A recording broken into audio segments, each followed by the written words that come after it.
David Hogg was calling for people to read this article by CNN. He says everyone should read this op-ed by NRA member, former gun salesman, and AR-15 owner, D.C. police officer Michael Fanone, on why we need to ban the sale of weapons like the AR-15, why we need to do this. That's what David Hogg's going to tell us. I want to show you this. I read this article, and what's ludicrous, because he's calling the reason people want to buy AR-15s ludicrous, but he actually makes some very, very ludicrous comments in this article. It's pretty laughable. And he writes, no weapon has been more in the public eye in America of late than the AR-15, in large part because of its tragic role in some of this country's deadliest shootings. The AR-15 has the dubious distinction of being America's most popular semi-automatic rifle.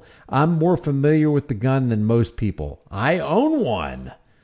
And one thing I know for sure is that this weapon doesn't belong in the hands of the average civilian. So he's going to use his expertise and his background as a federal agent of the state to tell the world that there are certain Americans, most of them, don't deserve to have an AR-15. I've owned multiple firearms for most of my life. I spent 2 decades in the Washington Metropolitan Police Department, corruption, in a number of different roles as a street cop, corruption, walking the beat, and on various special mission units. I'm also a card-carrying member of the National Rifle Association. And when I wasn't at my job doing police work, I worked part-time for several years in firearms sales, as well as training law enforcement officers, members of the military, and civilians. I purchased my different guns over the years for the same reason that you might purchase a flathead screwdriver along with a Phillips screwdriver. Each one serves different purposes. As an avid hunter, I've got a gun that I use for turkey hunting, one that I use for waterfowl, and one I use to hunt deer and larger game like elk. Now, here's where the hypocrisy comes in, and the inconsistency and the contradiction. I've sold guns at big box retailers, and I've also sold firearms at small retail gun stores.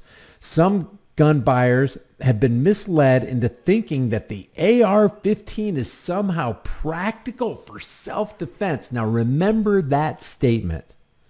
Some gun buyers have been misled into thinking that the AR-15 is somehow, I don't know where they got this idea, practical for self-defense. But frankly, it's the last gun that I would recommend for that purpose. Here's where the hypocrisy comes in, and the contradiction, and the inconsistency. Some members of the tinfoil hat brigade have come up with the reply, we need these weapons because we want to be effective against the government if it becomes tyrannical. That's part of our Second Amendment right. And then he says, personally, I think that's ludicrous. But it has become an increasingly popular justification for purchasing a semi-automatic rifle. And then check this out. The AR-15 was given to law enforcement because more and more frequently police officers were encountering these types of weapons on the street and finding out that they were outgunned. And then he shows one example that springs to mind is the famous 1997 North Hollywood, California shootout at Bank of America. So the guys who were involved in the shootout and caused the shootout at the Bank of America in 1997 in North Hollywood were using these long rifles, these AR-15s, to repel against the cops who were trying to stop them, but the cops couldn't stop the people with the AR-15 style assault rifle. So they had to go to, he's going to say that they had to go to a gun shop to go get firepower so that they could actually bring these down. But this gun it's ludicrous for anybody to say that they would use this as a home defense weapon. So it's not good to use it as a home defense weapon, but it is good enough to repel an entire North Hollywood police force and outgun them. How does that make any sense at all? That's the inconsistency, the contradiction, the hypocrisy that's rattling around in this guy's noodle. In that incident, two individuals clad in body armor held up a bank in the Los Angeles neighborhood. Police who responded to the scene literally had to run to a nearby gun store to purchase more powerful weapons because they were using 9mm pistols while the bad guys were armed with semi-automatic rifles. But that same semi-automatic rifle is not, it's the last gun that I would choose. You can repel an entire army, but you can't defend your house with it. The standoff was one of the most infamous gun battles in American history, with 11 officers wounded. Luckily, he says, not fatally. And both robbery suspects shot dead. While it's an extreme example, it is in many ways the situation encountered by officers all across the country. Police simply are outgunned against semi and fully automatic firearms, to which some people might say, that's why I want one.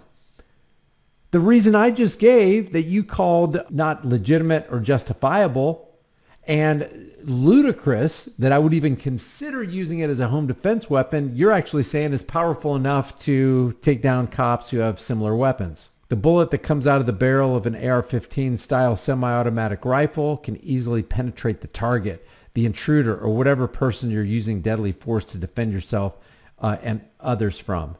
But it also will go through the wall behind that person and potentially through the room and into the next wall. That power and accuracy are useful for military purposes, which is obviously what they were designed for, but it's far more power than should ever be in the hands of the average citizen. This is what David Hogg wants you to know. This is the op-ed that David Hogg wants you to read from a gun owner, from an NRA member, from a former police officer. Listen to this. This guy's saying that you shouldn't have an AR-15. It shouldn't be in the hands of civilians. It should be banned. And the people who own it should be criminalized. Now, I don't have anything personal against David Hogg. He is probably outside of beta male O'Rourke when he said on the debate stage, hell yeah, we're going to take your AR-15s and your AK-47s. David Hogg, next to Beto O'Rourke, is probably one of the greatest gun salesmen in this decade at least. Because when he speaks, people are like, oh boy, they're going to try to make some more laws. I better go out and get some more guns, get some more ammo. The bullet fired by the AR-15 is capable of defeating the average police officer's body armor like a knife slicing through butter. And some, like I said, some people would say, yeah, that's exactly why I want one. SWAT teams and some of the more specialized units typically are equipped with Kevlar, level 4 Kevlar or steel-plated armor, which would stop maybe 2 or 3 direct hits, but eventually body armor breaks down after being hit with multiple rounds. A person wielding an AR-15 has a range beyond 300 yards. For an officer armed with a 9mm pistol, hitting a target beyond 50 yards is going to be difficult, even for the most accomplished marksman. A bullet fired by an AR-15 travels at 3 times the velocity as one fired by a 9mm handgun. The magazines that can feed dozens of rounds into the weapon in the space of minutes clearly were meant for use only on the battlefield. Then he says the prevalence of these weapons means police sometimes are overmatched, as we saw with the mass shooting in Uvalde, Texas. The Uvalde, Texas cops weren't outmatched or overmatched. They were cowards. We need to really get that straight right now.